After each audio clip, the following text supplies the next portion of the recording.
ses enfants. Oui, il était accompagné de 2 de ses enfants pour aller voir le match Barça-Juventus à Berlin samedi soir. C'est notre information, mais l'entourage du Premier ministre nous a bien confirmé la présence des 2 enfants dans l'avion. Voilà comment ça s'est passé. Les enfants de Manuel Valls ont rejoint le Premier ministre à Poitiers, où il était pour le congrès du Parti socialiste. C'est de là qu'a décollé le Falcon de la République, direction Berlin.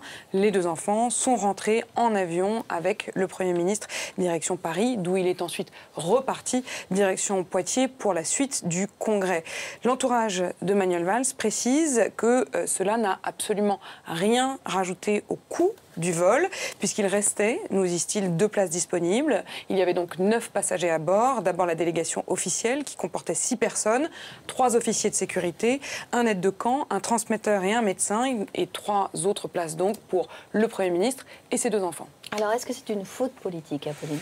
C'est pas une faute politique au sens où c'est pas illégal, où il n'y a pas mort d'homme. Je veux dire, il y a des choses infiniment plus graves en ce moment. Mais ce qui est vrai, c'est que c'est assez étonnant de la part de Manuel Valls d'avoir connu une telle maladresse. C'est une maladresse, ça n'est pas une faute véritablement, mais c'est une maladresse indubitablement.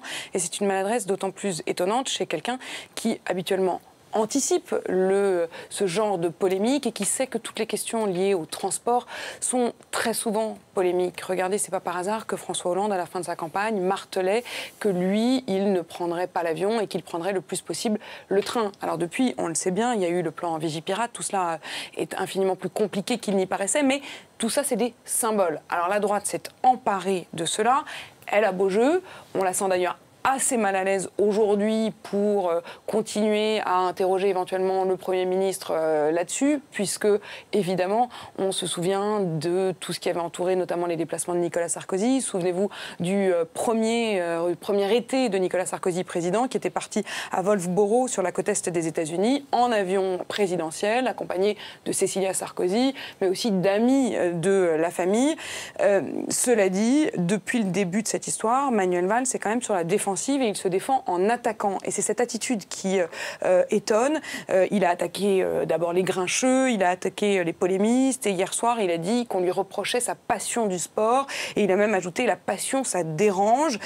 Or, les reproches qui lui sont faits, ils sont sur la nature du déplacement, sur le coût du déplacement et sur le timing en pleine assemblée, en plein rassemblement des socialistes à Poitiers. D'ailleurs, plusieurs responsables du Parti socialiste racontent qu'ils ont tenté de décourager Manuel Valls de partir, en vain, mais parce qu'ils sentaient bien que ça ferait polémique. Manuel Valls aurait pu choisir d'assumer qu'il était heureux de pouvoir y aller, qu'il était invité à suivre cette finale avec évidemment le club auquel il est attaché, mais il a plutôt, depuis le début, été dans l'attaque. Et puis il y a eu cette contorsion pour justifier par une réunion qui de fait a eu lieu avec Platini là-bas, mais dont on sent qu'elle a été organisée parce que Manuel Valls avait accepté d'aller voir le match et non pas la réunion qui aurait justifié d'aller voir le match.